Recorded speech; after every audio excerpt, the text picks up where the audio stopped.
Welcome back, friends, and Merry Christmas. Pastor Micah here for the finale, the 24th of December, Christmas Eve, for the 24 days before Christmas. Thanks so much for joining us. If you're just starting, or if you've missed a few days, you can always go back to our YouTube channel on the 24 Days Before Christmas playlist to catch up. Thanks so much for joining us. Merry Christmas. When we woke up on Christmas Eve morning, we ran to the windows. Not only was the ground white, but we couldn't even see the road. Mother said the snowplow went through at 5 o'clock so the farmers could get the milk out. And Daddy had followed the milk trucks, but the road had already filled in again. We ate breakfast quickly, put on snowsuits, and ran out to play. The snow was soft and sticky, the very best kind for making snowmen and building forts. We spent the morning making a Christmas snowman and started a fort around him. John is good at cutting blocks of snow, like an Eskimo. We weren't nearly finished, though, when Mother called us in for lunch. After lunch, Susie said, "I might as well go upstairs and have my nap and get it over with. We have to take naps on Christmas Eve if we want to stay after the pageant for the Christmas Eve service." Susie is very businesslike about things like naps. Mother looked a little peculiar, but she didn't say anything, and Susie went upstairs to bed, taking a book. She can't read, but she likes looking at pictures. Mother lit the kitchen fire and sat in front of it to read to John and me. We were just settled and comfortable when the phone rang. Mother answered it. We listened. "Yes?" "I was afraid of that." "Of course. They'll be disappointed, but they'll have to understand." She hung up and turned to John and me. "What's the matter?" John asked. Mother said, "The pageant's been called off because of the blizzard, and so is the Christmas Eve service." "But why?" John demanded. Mother looked out the windows. "How do you think anybody could travel in weather like this, John?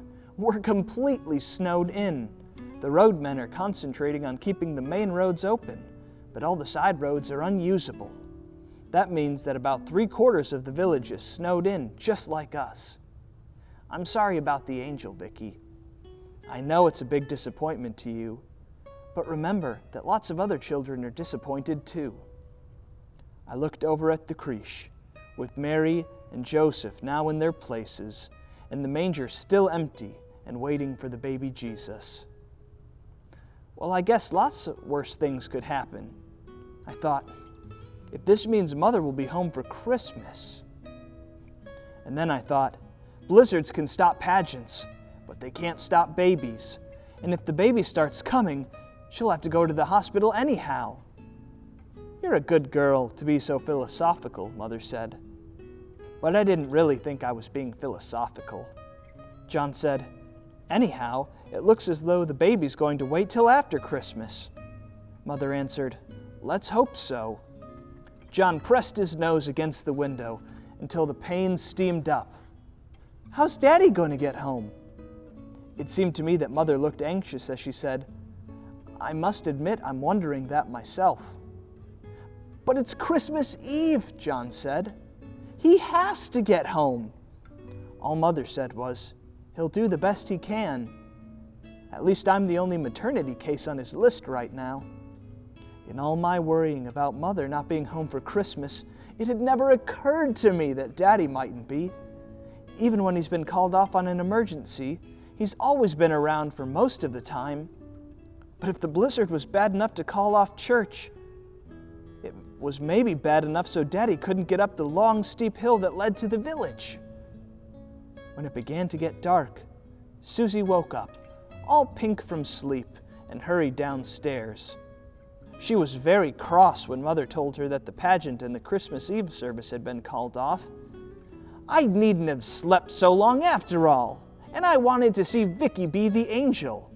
Mother answered, "We all did, Susie." Susie stamped. "I'm mad at the old blizzard." Mother laughed. "That's not going to stop the snow. And remember, you've been looking for snow every day. Now you've got it, with a vengeance. This is the worst blizzard I remember in years." John lit the candle in the window and flicked the switch, that turns on the outdoor Christmas tree and the light over the garage door. Then we all looked out the windows. The only way you could tell where the road used to be is by the 5 little pines at the edge of the lawn and by the birches across the road. The outdoor Christmas tree was laden with snow, and the lights shone through and dropped small pools of color on the white ground.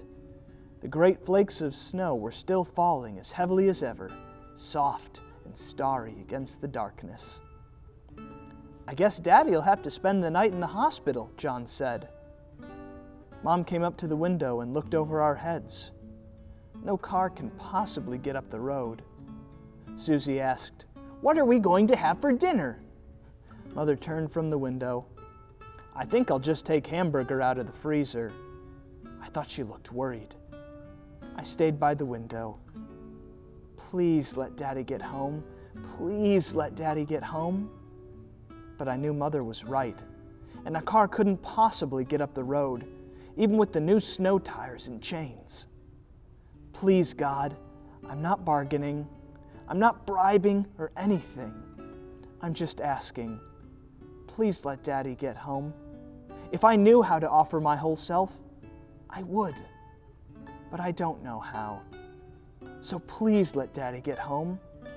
Please let..."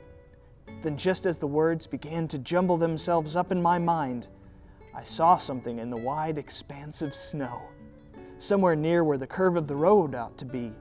A light. "Mother! John! Susie!" They all came running to the window. "It's a flashlight," John said. "Snowshoes!" Mother cried. "John, run to the garage and see if Daddy took his snowshoes." John hurried to the kitchen door and in a minute came back grinning happily. "They're gone!" The light came closer and closer, and soon we could see Daddy, his head and shoulders covered with snow. His snowshoes moved steadily and regularly over the white ground.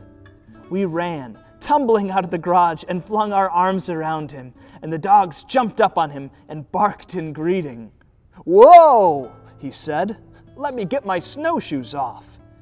He handed the snowshoes to John, who hung them up. Then he stamped his feet and shook, and snow tumbled off him.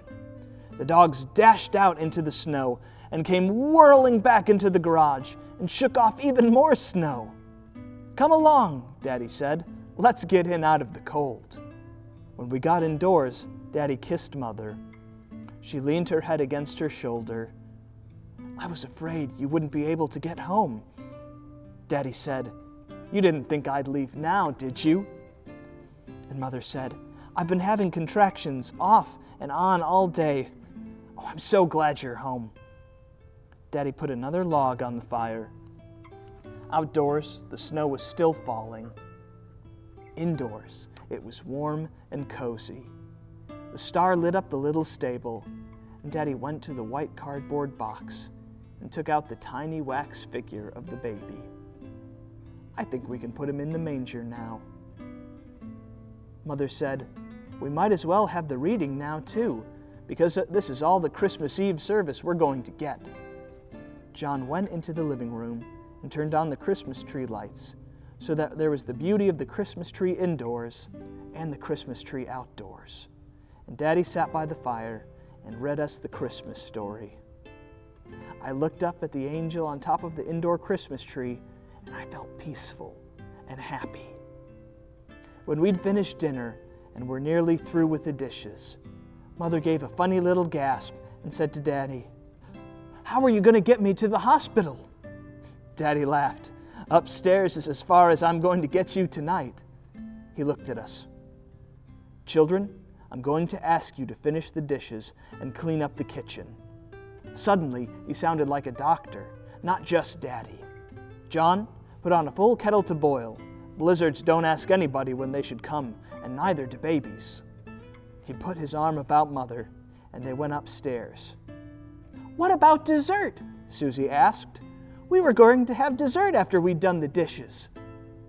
"If you're really interested in dessert, I'll get you some ice cream out of the freezer," John said.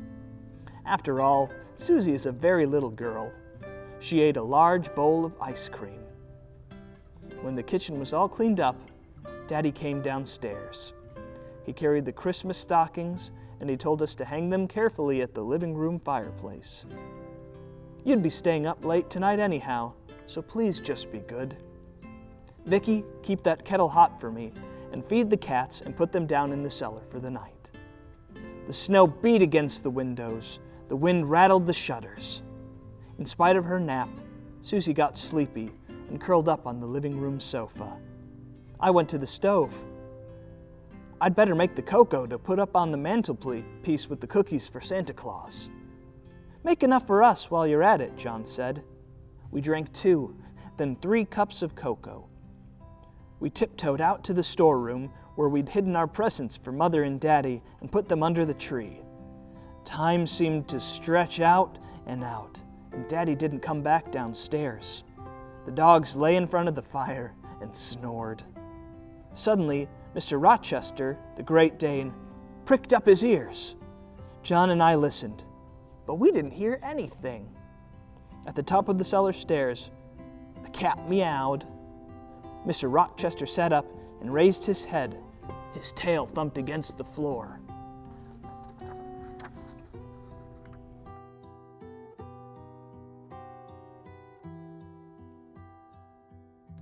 Then we did hear something. Something unmistakable. Loud and clear. A cry. A baby's cry. I started to get up, but John said, "Wait." In a little while, Daddy came bounding down the stairs. He was beaming. "You have a little brother, children." He took the kettle and hurried back up the stairs calling, "You can come up in a few minutes. Wait." Then the baby cried again, a lusty yell. I went to the creche. The light from the star shone down on the stable. The elephant and the pig and her piglets seemed to have moved in closer. The baby lay on his bed of straw. "Listen!" John held up his head. Across the fields came the sound of the clock in the church steeple, striking midnight. "Let's wake Susie up and tell her." Susie sleeps soundly, and it took us a long time to wake her properly. By the time she realized what had happened, Daddy came back downstairs. "You can come up now, for just a minute, children. But Mother's tired, and the baby's asleep, so be very quiet." We tiptoed up the stairs and into the big bedroom. Mother was lying in the big bed and smiling. In the crook of her arm was a little bundle. We tiptoed closer. The bundle was our baby brother. His face was all puckered and rosy. His eyes were closed tight. He had a wisp of dampish hair. He had a tiny bud of a mouth. One little fist was closed to his cheek. We stood and stared at him. We were too excited and awed to speak. Mother asked, "Isn't he beautiful?" And we all nodded. Then Daddy shooed us out. "All right, time for bed, everybody." John went off to his room, and Susie and I to ours. When we had undressed and brushed our teeth, and Susie was in bed, I stood at the window. The snow had stopped. The ground was a great soft blanket of white, broken by the dark lines of trees and the gay colors of the outdoor tree. The sky was dark and clear and crusted with stars. I watched and watched, and there was one star that was brighter and more sparkling than any of the others. The Christmas star. Mother was home, Daddy was home, our baby brother was home. We were all together. I whispered, "Thank you." And the light shone right into my heart. Merry Christmas. God loves you so much that He sent Jesus for you. Amen.